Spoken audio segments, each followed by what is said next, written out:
السلام علیکم ورحمۃ اللہ وبرکاتہ۔ آج میں آپ کے لیے ایک اور بہترین ویڈیو کے ساتھ حاضر ہوا ہوں۔ انجینئر محمد علی مرزا کا بہتر بیان۔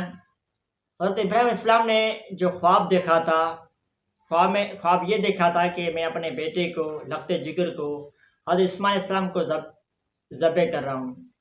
حضرت اسماعیل علیہ السلام کو ذبح کرنے کو خواب، بہترین ویڈیو ہے، ویڈیو کو اسکپ نہیں کریں گے، ویڈیو پوری دیکھیں، یہ ویڈیو آپ کے لیے بہت کمال کی ہونے والی ہے۔ چلتے ہیں بیان کی طرف، سنتے ہیں بہترین بیان۔ تو یہ آخری رکوع آ رہا ہے نا، یہ بڑا وجد امیز رکوع ہے۔ اس کا جو سوز و گداز ہے، کاش میں وہ آپ کے سامنے پریزنٹ کر سکوں۔ اللہ اکبر۔ وَمَن يَرْغَبُ عَن مِّلَّةِ إِبْرَاهِيمَ إِلَّا مَن سَفِهَ نَفْسَهُ، اور کون روگردانی کر سکتا ہے ابراہیم کی ملت سے سوائے اس کے کہ جس کو اس کے نفس نے احمق بنا دیا ہو۔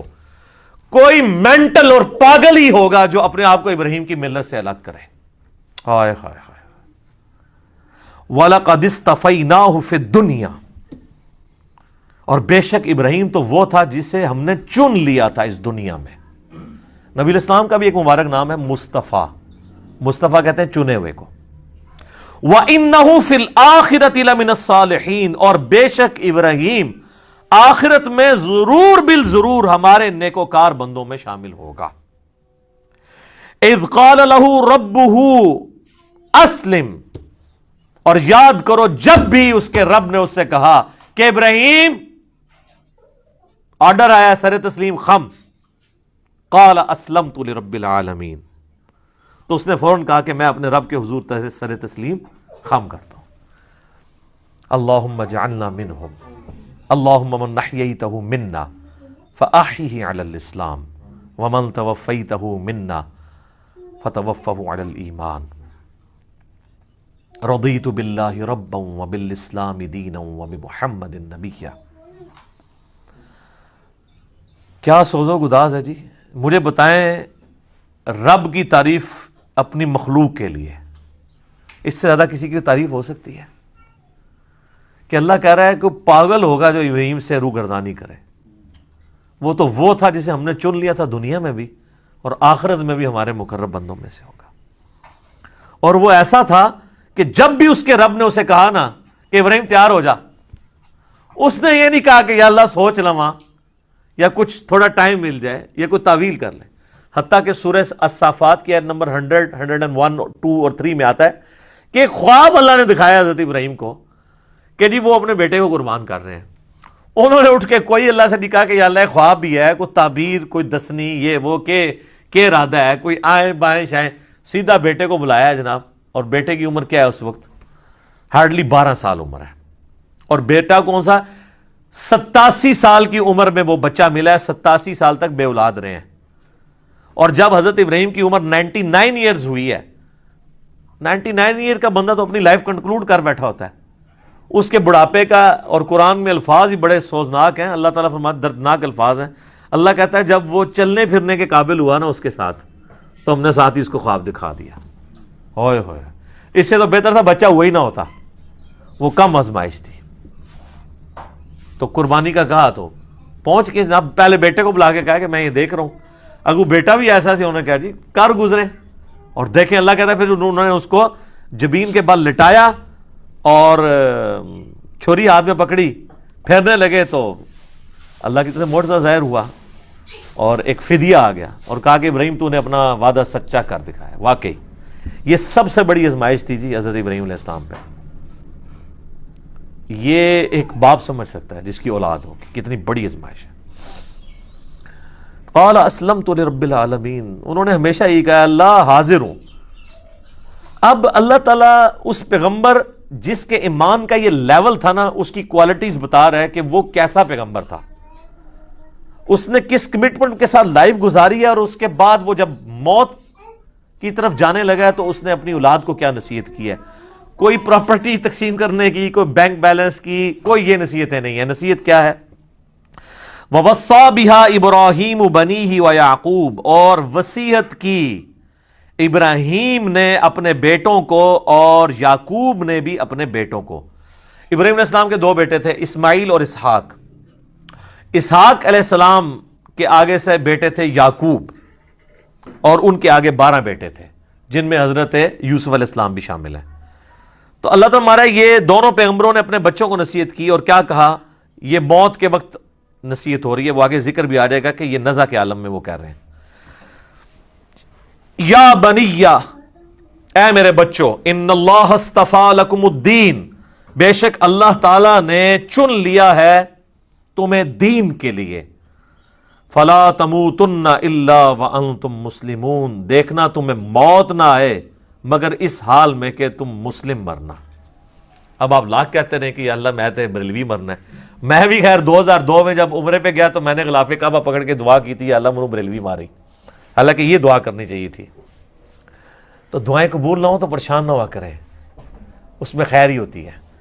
حالانکہ ایک بریلوی ہے، دیوبندی ہے، اہل حدیث ہے، شیعہ ہے، سب کو یہ دعا کرنی چاہیے کہ اللہ مجھے موت نہ دینا مگر اس حال کے اندر کہ میں مسلم مروں۔ ہائے ہائے ہائے ہائے میرے بھائیو، یہ مسلم جو لفظ ہے نا جی، یہ اللہ کو بڑا پسند ہے۔ ہوا سماکم المسلمین، اس نے تمہارا نام مسلم رکھا ہے۔ اللہ اکبر۔ ام کنتم شہداء اذ حضر یعقوب الموت، کیا تم اس وقت موجود تھے جب یعقوب علیہ السلام پر موت آ پہنچی؟ یہ یہودیوں کو بیسیکلی ٹونٹ کیا جا رہا ہے، کیونکہ یہودی کہتے تھے نا یہودی ہو جاؤ تو کامیاب ہو جائیں گے۔ تو اللہ تعالیٰ فرما رہا ہے کہ تم حضرت یعقوب کا بیٹا تھا نا یہودا، جس کی وجہ سے یہودی نسبت ہے، تو تم حضرت یعقوب کے ماننے والے ہو۔ حضرت یعقوب کا ہی لقب ہے اسرائیل، ان کا نام ہے اسرائیل، اسرائیل کا مطلب ہے اللہ کا بندہ۔ تو اسرائیل نام سے ہمیں کوئی چڑ نہیں ہے، اسرائیل ملک بھی ہے نا۔ تو اب قرآن کی سورت بھی ہے، سورہ بنی اسرائیل آئے جو سورت نمبر 17 ہے، اس کا نام سورت الاسراء بھی ہے۔ تو اللہ تعالیٰ ہمارے یہودیوں، کیا تم اس وقت وہاں موجود تھے جب یعقوب علیہ السلام کی موت کا وقت قریب تھا اور ان کے 12 بیٹے وہاں بیٹھے تھے، وہ اپنے بیٹوں کو نصیحت کر رہے تھے؟ اچھا، یہاں پہ بھی موت کا لفظ آیا ہے، وصال شریف نہیں آیا۔ جب آ پہنچی موت ان پر، اذ قال لبنیہ، جب انہوں نے اپنے بیٹوں سے پوچھا، ما تعبدون من بعدی، بتاؤ میرے مرنے کے بعد تم کس کی عبادت کرو گے؟ ہائے ہائے ہائے۔ قالوا نعبد الہک و الہ آبائک ابراہیم و اسماعیل و اسحاق الہا واحدا، تو انہوں نے کہا کہ ہم عبادت کریں گے آپ کے رب کی جو آپ نے تعارف کروایا ہے، اور آپ کے باپ ابراہیم اور اسماعیل اور اسحاق کے رب کی، الہ واحدہ، جو کہ اکیلا یکتا الہ معبود ہے۔ یہاں پہ دیکھیں، حالانکہ حضرت یعقوب کے جو بیٹے ہیں اسماعیل تو ان کے اس اعتبار سے چچا لگتے ہیں، کیونکہ ان کے جو ڈائریکٹ دادا ہیں وہ تو حضرت اسحاق ہیں، اسماعیل تو نہیں ہے، کیونکہ اسحاق کی اولاد سے ہے نا۔ لیکن یہاں پہ انہوں نے حضرت اسماعیل کو بھی باپ کہا ہے، تو یہاں سے یہ بات پتہ چلی کہ چچا کے لیے بھی باپ کا لفظ بولا جا سکتا ہے، ٹھیک ہے۔ اسی کو میں نے دلیل بنایا تھا، صحیح مسلم کی جو حدیث ہے کہ تیرا باپ اور میرا باپ آگ میں ہے، اس میں یہ الفاظ نہیں تھے کہ تیرا والد اور میرا والد آگ میں ہے، وہ نبی الاسلام نے اپنے چچا کی طرف نسبت کی تھی۔ وَنَحْنُ لَهُ مُسْلِمُونَ، اور ہم اسی کے تابع فرمان ہیں۔ پھر مسلم کا لفظ آ گیا جی، کیا بات ہے۔ اچھا، بعض لوگوں نے اس سے بابے ثابت کیے، وہ کہتے ہیں دیکھیں حضرت یعقوب کے بیٹے بھی کہہ رہے ہیں ابا جی اسی تو دین دے پیچھے ہیں، تقلید ثابت کی ہے اس سے۔ وہ ظالموں، ان کا باپ جو ہے وہ امام نہیں ہے، وہ پیغمبر ہے۔ تو ہم بھی تو یہ کہتے ہیں کہ تم بھی اپنے باپوں کو چھوڑ کے محمد رسول اللہ کی اتباع کرو۔ اس سے تقلید ثابت کی ہوئی ہے۔ تقلید کی یہ دلیل میں یہ آیت لے کے آتے ہیں کہ آپ ہمیں جناب بڑا تانا دیتے ہو کہ ہم اپنے آباء و اجداد کے دین کے اوپر ہیں۔ وہ ہم کیا کہتے ہیں، قرآن تو جگہ جگہ یہی کہتا ہے کہ جب کبھی بھی انبیاء نے دعوت پیش کی تو انہوں نے کہا کہ بل وجدنا علیہ آباءنا، ہم تو اس کی پیروی کریں گے جو ہمارے آباء و اجداد پہ نازل ہوا۔ تو اللہ فرماتا ہے تمہارے آباء و اجداد اگر گمراہ تھے تو گمراہوں کی پیروی کرو گے۔ تو یہاں پہ کہتے ہیں یہاں سے تقلید ثابت ہوئی۔ انہوں نے سیدھا سیدھا کہا کہ ہم اپنے باپ اور اپنے دادے اور اپنے چچا ان کے دین کے اوپر ہیں۔ تو سر یہ ان کا جو باپ ہے وہ بھی پیغمبر ہے، ان کا جو باپ ہے وہ بھی پیغمبر ہے، ان کا جو باپ ہے وہ بھی پیغمبر ہے، تو چچا بھی پیغمبر ہے۔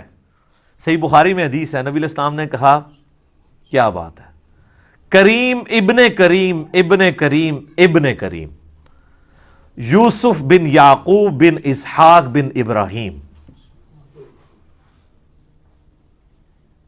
یعنی چاروں پوری نسل جو ہے، ویسے تو آگے بھی چلتی ہے، یوسف کا باپ یعقوب، ان کا باپ اسحاق اور ان کا باپ ابراہیم علیہم السلام اجمعین۔ تلک امۃ قد خلت، یہ ایک بڑی عظیم امت تھی جو گزر چکی، ہائے ہائے، تم لوگ ان کے نام کے اوپر ہی کھا رہے ہو، لہا ما کسبت ولکم ما کسبتم، دیکھو جو کمائے انہوں نے نیک اعمال وہ اپنے لیے کمائے، تمہارے لیے وہ اعمال ہوں گے جو تم کرو گے، یعنی ان کے اعمال تمہیں کوئی فائدہ نہیں پہنچائیں گے۔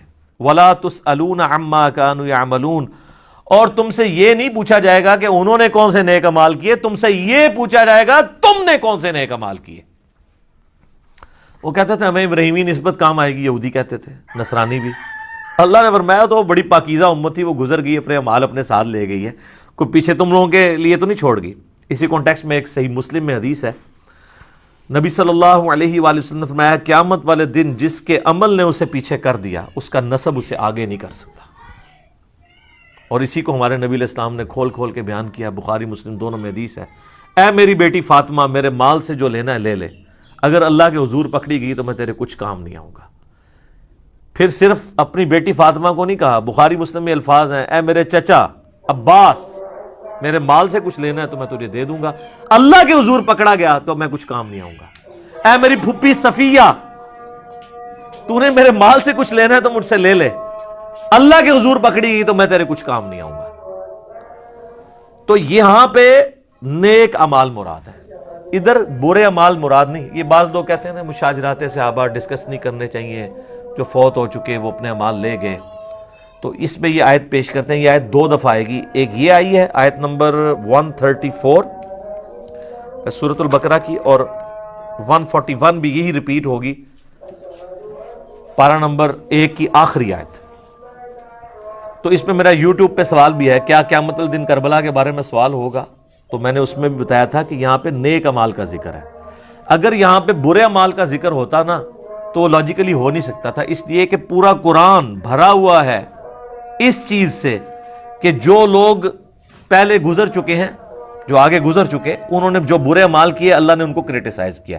خود جو برادران یوسف ہیں وہ کیا مر نہیں چکے تھے؟ برادران یوسف تو وہ صحابی ہیں کہ اس طرح کے تو ہمارے نبی علیہ السلام کے صحابہ بھی نہیں ہیں، کیونکہ برادران یوسف جو ہیں وہ دو طرف سے صحابی ہیں، ان کے بھائی بھی پیغمبر ہیں اور باپ بھی پیغمبر ہیں، اور تیسری نسبت دادا بھی پیغمبر، اور چوتھی نسبت پردادا بھی پیغمبر، ایڈے تگڑے صحابہ ہیں، اور مسلمان بھی ہیں، کافر نہیں ہیں۔ اللہ نے ان کی غلطیاں بیان کی ہیں۔ تو قرآن مرے ہوئوں کی غلطیاں بیان کرتا ہے، غلطی بیان کرنا اور چیز ہے، یہاں پہ بیان ہو رہا ہے کہ ان کے اچھے اعمال وہ ان کے ساتھ ہیں، تمہیں ان کے اچھے اعمال کا فائدہ نہیں ہونا، ان کے اچھے اعمال کا فائدہ انہیں۔ اگر یہاں برے اعمال کا ذکر ہوتا تو عربی کا قاعدہ یہ ہے کہ یہاں پہ آتا تلک امۃ قد خلت علیہا ما کسبت، انہی پر وبال ہوگا ان کے برے اعمال کا۔ یہاں پہ الفاظ ہے لہا ما کسبت وَلَكُمْ مَا كَسَبْتُمْ، یہاں پہ لفظ ہوتا ہے وَعَلَيْكُمْ مَا كَسَبْتُمْ، اور تمہارے کا وبال تم پر ہوگا۔ تو یہ عربی لنگوسٹک کے اعتبار سے بھی سپورٹیو نہیں ہے چیز، یہ میں نے ایک وسوسہ جو ہے وہ ٹیکل کر دی ہے۔